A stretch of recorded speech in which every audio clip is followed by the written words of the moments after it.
Welcome to this scam awareness video where we're just going to look at a few common scams that I've seen in circulation lately. Nothing particularly new, but a few fresh makeovers and reformulations of scams that we've perhaps seen in other forms before.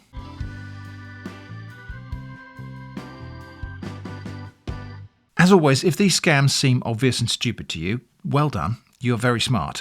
Please use your powerful intellect for good and think about the people around you. Perhaps you have a relative or you know someone who might be more vulnerable to these things than you are. If so, why not try to find a few minutes to chat with them and see if you can help them avoid being scammed. So the first one is something that pops up on various social media platforms, or sometimes it's just in the ads at the bottom of some news websites and other places online. This time, it's apparently about how Nigel Farage caused a scene on a TV programme and upset the apple cart and caused the Bank of England to go into panic mode. Here's what it says. You're lying to millions of hard-working Britons. How Nigel Farage exposed the Bank of England's elite secret on live television. And there's this dramatic picture of something that supposedly happened. We'll come back to the pictures in a moment. The BBC Question Time confrontation that left the Governor of the Bank of England speechless and revealed how ordinary Britons can finally take back control of their finances. The BBC Question Time moment everyone's talking about. Except they're not. Nobody's talking about this. It never happened. Within minutes of last night's BBC Question Time ending, the Governor of the Bank of England's office issued an unprecedented statement denying everything Nigel Farage had just revealed live on air. Too late, over 40,000 people had already registered. What started as a standard panel discussion about protecting your savings in uncertain times descended into something extraordinary, a full-blown confrontation between the former UKIP leader and Andrew Bailey, the very man who sets Britain's interest rates. By the end of the programme, Bailey had walked off set. Fiona Bruce, 15 years hosting political debates, sat speechless, and millions of viewers were frantically Googling the investment platform Farage had just exposed. So the story is just a load of AI-written nonsense that starts off apparently with an argument but gradually turns into a pitch for a supposed investment platform. I'm not going to try to read every word of the whole thing because it goes on for ages, but here's the whole thing scrolling on screen if you want to pause and look at any part of it. So the events described here did not happen. This was not what happened on that TV show, which did not even have this assortment of people on it. This supposed BBC news page is fake and is hosted on a domain that is not the BBC. It's all lies. The story is, I'm pretty sure, fabricated by an AI language model. There are many ways to tell, but one that stood out to me this time was the little dramatic descriptions. Bailey shifted in his seat. Farage speaking directly to the camera now. Bailey interrupted, his voice sharp. Fiona Bruce, visibly flustered. Andrew Bailey's face had gone from red to white. His hands visibly shook. This bit about nearly knocking over his water, his voice cracking slightly. The studio sat in stunned silence for exactly 3 seconds. This whole thing about the whole room fell silent is such a common trope in AI-written stuff like this. The whole piece is riddled with these breathless little bits of dramatic description. It's written like a bad piece of fiction, because it is a bad piece of fiction. I particularly appreciated the ovation went on for 58 seconds. What? Producers tried to cut to commercial twice. The audience wouldn't stop. So producers tried to cut to commercial twice. Okay, tiny problem with that. If the producers tried to cut to commercial, then that would just happen. The uncontrollable applause of the audience, if that were indeed happening, wouldn't prevent the people in the control room from pressing a button. One thing that might present a small obstacle to them cutting to commercial, and this is a not-so-tiny problem with the story, this supposedly happened on BBC Question Time. BBC TV doesn't have commercial breaks. OK, on to the pictures. Pretty sure they're all AI-generated. The first one just shows a bunch of people all trying to grab each other. Altogether, too much grasping going on here. I mean, obviously, these two bouncers from a security firm called Zaxi Tugi are restraining Nigel Farage, and obviously this guy and this guy are reaching for Andrew Bailey. But there's this other guy at the back who looks like he's misinterpreted the whole situation and thought he was joining the conga. This monitor is obviously in the process of falling and breaking on the floor, but there's nobody in a place to have knocked it over. Also, VGA in 2026? I mean, maybe. But also, who is Farage scowling at in anger? Not the Governor of the Bank of England, not the person the article claims he confronted, but this other guy over here. Then in this one, again, just weird sightlines. Farage is yelling at someone over there, while the Governor of the Bank of England is angrily pointing, but not at him, and not looking at him. Oh, and this is apparently all happening on a totally different studio set from the first image. then in this one they're yelling in very close proximity. Were there just not enough people trying to grab them in that first photo that they got this close to each other? But in the photo that accompanied this spam back on Facebook, the confrontation was apparently happening on the street, on the steps of a building. And probably most importantly, the text in the story doesn't match the pictures. The story says that Andrew Bailey ripped off his microphone, dropped it and walked off. Does that look like any of what's happening here? Now, let's not get distracted by the choice of public figures they used this time. Whether you love or hate Nigel Farage or are indifferent to him, whether you think the chairman at the Bank of England is a good or bad person, or whatever you think about the Bank of England itself or the BBC is all kind of irrelevant, because nothing in this story actually happened at all. And these just happen to be the dramatis personae that the scammers chose for this iteration of the scam. In a little while, they'll recycle the same scam with slight variations, but most importantly, with different characters. Obviously, they're hoping to draw in people who happen to like or respect the main character, so they keep on changing it to try to appeal to new groups of potential victims. And of course, there's urgency, there's a deadline for no particular explained reason, but of course it's there to try to get you to act without thinking. So the point of mentioning any of this in this video is not specifically to warn you about falling for this specific version of the scam, featuring this specific guy yelling at this other specific guy, but rather to ask you to ponder. Is there any version of this scam? Is there any public figure that you respect and or admire enough that the scammers could use in their story such that your guard might be a little bit further down? Maybe that person's even someone you have previously seen investigating and taking down scams, because these scammers have no bounds in regard to what public figures they will use in these fake stories. So yeah, you might not even be slightly tempted by this one, but you can decide today in advance how you will react in such a situation. For example, I can resolve in advance that even if I see an article featuring an amazing get-rich scheme being promoted by David Attenborough, I will decide now that I will still be sceptical if and when I see that. And it is a get-rich-quick scheme, and like every other get-rich-quick scheme, it absolutely works.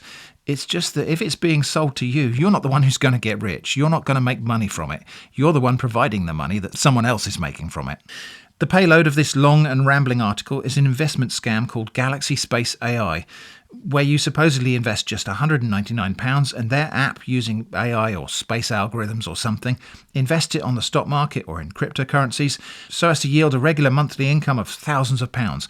Zero effort on your part, it's all automatic passive income, the technology does all the work, blah blah blah. I'm not going to deep dive on the scam website because frankly I wouldn't click it with yours. In all likelihood there will be a website into which you pay your £199. Maybe that will be the whole scam and it will just take your money and disappear. Or maybe the scammers will have crafted it so as to appear that you're making some money and there will be some kind of hook to get you to pay in even more. Maybe just because it appears to be working.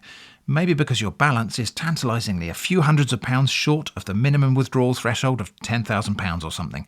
Maybe, although I wouldn't rely on it, there will even be some small payout that you do actually get to withdraw in order to tease you into investing your entire savings in the next round, which the scammers then just run away with.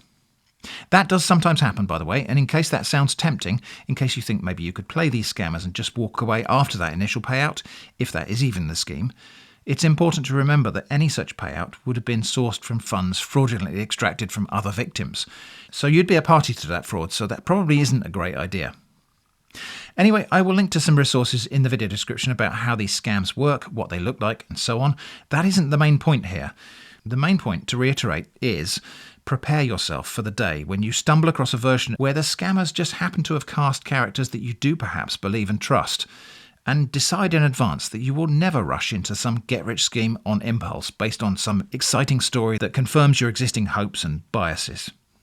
The next thing I want to look at is fake flash storage. This is a topic I've covered once or twice in the past on this channel, but it's a scam that continues to evolve and it's catching a lot of people out, so here are some bits and pieces I've seen just recently. Amazon seems to have more or less cleared up the plethora of scam USB sticks there. To recap, it used to be really common to find things advertised as 2TB USB keychain drives. In reality, these were much lower capacity drives that had been spoofed to misreport their storage capacity in a way that could not be easily detected. For example, plugging them in and just looking at the properties or formatting them would show what appears to be 2TB of storage and you would be able to copy files to it and everything. But when you tried to get those files back, you would find them corrupted or full of zeros. Most of those are no longer on Amazon, at least from where I'm sitting. But there are still examples of this 982GB USB stick, which is a fake of the type I just discussed. And I think the scammers possibly chose to spoof this weird non-standard capacity to evade anyone searching for fake 2TB devices in order to take down the product listings for fraud. This one will still be found by customers searching and sorting by capacity, but not so easily by anybody explicitly looking for the scams and searching for 2TB USB. But hang on a minute, this product has 5-star reviews. Okay, let's read them, shall we? The reviews are all fake. Firstly, these very enthusiastic and I think AI written, almost lyrical love poems to a flash drive. Dazzling in its metallic splendour, this USB stick is a delightful addition to my tech collection. Its sturdy construction has been quite reassuring, especially for someone like myself who's always dropping things. The large storage is quite useful for those family photos and important documents I like to keep secure. I particularly appreciate the keyring attachment, allowing me to clip it to my bag to ensure it's always within reach when I'm out with the kids or heading to a meeting. Transferring files between my PC and laptop is seamless, adjusting with little fuss. Although it's not the cheapest option, its build quality offers peace of mind. It's a practical choice for individuals who need to store and access data efficiently without giving up on style. Okay. I needed a memory stick for my projects, and as I normally forget it at work or at home, this one is nicely made. What? It fits well on my keychain, so I always have it with me. The actual device is made of durable metal material. Yeah, I think I've heard of that. So it does not get damaged while wearing it on my keychain, and it can hold many files due to its large memory capacity. The actual stick has a good speed transferring files, and it handles the storage with no issues. The USB drive is easy to use, so I don't have to install any software on my computer, and I just plug it to my USB port and it works instantly. This is a good, durable and reliable memory stick that's very useful for my daily projects at work, so I definitely recommend it. So right, nobody gets this emotional and gushy about a USB drive, or at least certainly not a whole load of supposedly different people, one after another. Fake reviews, either paid or AI generated or both. Also worth noting that some of these reviews, in particular the ones where someone received a free product in exchange for a review, that's what that Amazon Vine thing is about, explicitly state the capacity as 64GB. So what's obviously happened here is the product details were changed after those reviews were posted. So beside this, there are listings for 2TB USB sticks on Amazon that actually look like they may be the genuine article, as they have prices that are more appropriate for that storage capacity. And in a development since the earlier videos on this topic, 2TB flash memory devices do actually exist now.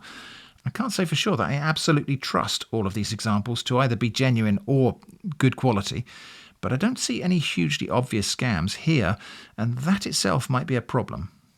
I will come back to Amazon for some different but related scams in a moment, but just to say that you will still find 2TB USB sticks in a lot of other places, such as this one on AliExpress, definitely a scam. This one at OnBuy, lots like this one on eBay, and so on.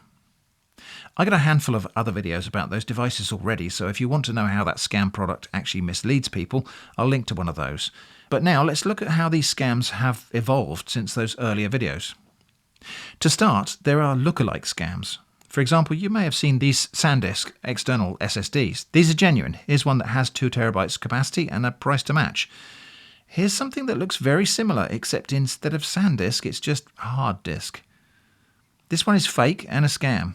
In this case on AliExpress, but I've seen these show up on Amazon right alongside the SanDisk drives they're trying to look like.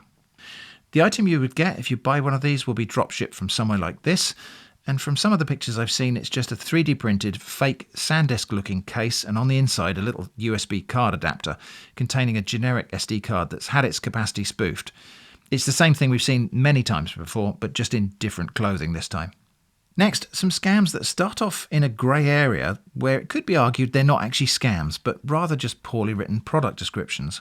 Let's begin with this 2TB capacity external hard drive. At a glance, it appears to be claiming to have 2TB of storage capacity. Indeed, these product specifications do explicitly state that claim. But dotted around here and there in other parts of the description are bits about how this is an enclosure, how it supports, apparently, series hard disk drives and SSD solidity state drives, supports 2TB capacity, and it becomes clearer that this thing is just an empty shell.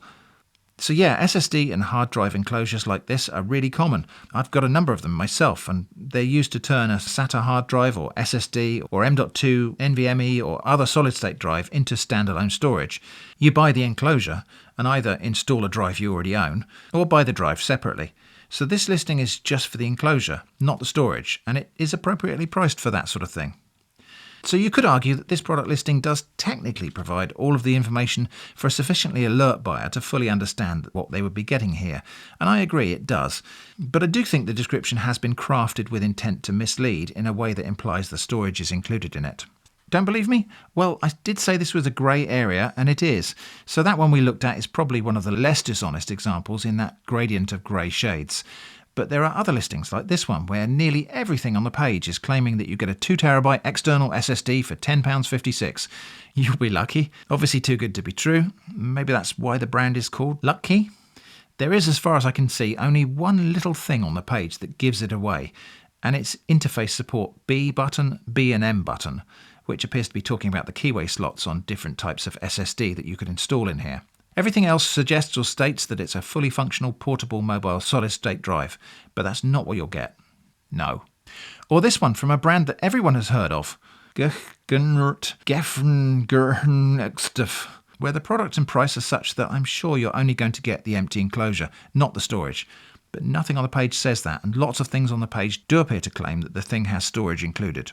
So whereas with that first one you could make the argument that the product page was technically not dishonest, I mean I think it was, but you could argue that it wasn't, this one is straight up dishonest. It says you're getting a 4TB SSD, it doesn't say anywhere that it's only the enclosure. The only buyer beware factors here are the brand, and the price, which is too good to be true for 4TB of any kind of storage at the time of making this video. But on the subject of prices, that's a thing where I'm seeing changes too. It used to be that scams would, or rather should, be blatantly obvious on price alone. A 2TB USB keychain drive would have been bleeding edge technology back when I started this series, but also at that time they were being offered for a tenner.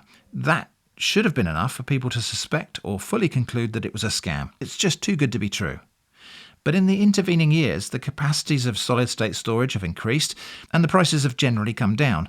At the same time, the scammers have been inflating their prices, so the gap between the cheapest real item and the most expensive of the scams has been shrinking. The difference is just less obvious now, and it's harder for me to give you solid advice on how to tell the difference. So I suppose the takeaway from this video is really just that these scams exist. They are still abundant, and they are evolving to become less conspicuously scammy. If you're in the market for external storage, you will need to be more careful than ever, especially if you're looking for a bargain. Seek external advice on whether something that seems too good a price is actually genuine. Don't believe the gushing reviews on the product page, although maybe pay more attention to the reviews with only 1 or 2 stars. Look for information that addresses your suspicions rather than confirming your hopes. Wow, that's sort of a depressing note to end on. So actually, let's not. Let's finish with a little story. This is Jonathan, a giant tortoise. He's the world's oldest living land animal, estimated to be 193 years old. He lives in St Helena in the South Atlantic, and he even appears on the St Helena and Ascension Islands 5-pence coin. He's cared for by St Helena vet Joe Hollins. On the 1st of April this year, April Fool's Day, where in some places it's traditional to play pranks and hoaxes on people, someone impersonating Joe Hollins, the vet, posted a message on Twitter announcing that Jonathan the tortoise had sadly died. The story was picked up and repeated as true by a number of media and news organisations, including the BBC. However, the good news is it was a hoax. It wasn't true. Jonathan is still alive and well. But also, the bad news is this was not just an April Fool's joke or hoax, because that tweet announcing Jonathan's death included a request for memorial donations of cryptocurrency. It was a scam, and high-profile organisations, including the BBC, were taken in by it. That scam tweet has now been removed, and I wasn't quick enough to grab the details. In particular, it would have been interesting to investigate the crypto wallet that the con artist used to solicit donations. We could probably have investigated to see how many people donated and how much. So we may never know those details, but it seems likely that at least a few people would have seen it and given something. And it's also likely that that number went up after the story was circulated as fact in the news. The BBC issued a retraction, but I think this serves as an interesting example of the general theme that I've been talking about in this video, which is that if you take things at face value, and especially in haste, you put yourself at risk of being scammed. And in this case, especially the BBC taking that information at face value and in haste extended the risk to other people as well. Hopefully a salutary lesson for all of us, just to take a breath and wonder if the thing in front of us is real. So that's all we have for now. Thanks for watching, stay safe from scams, and I hope to see you again soon.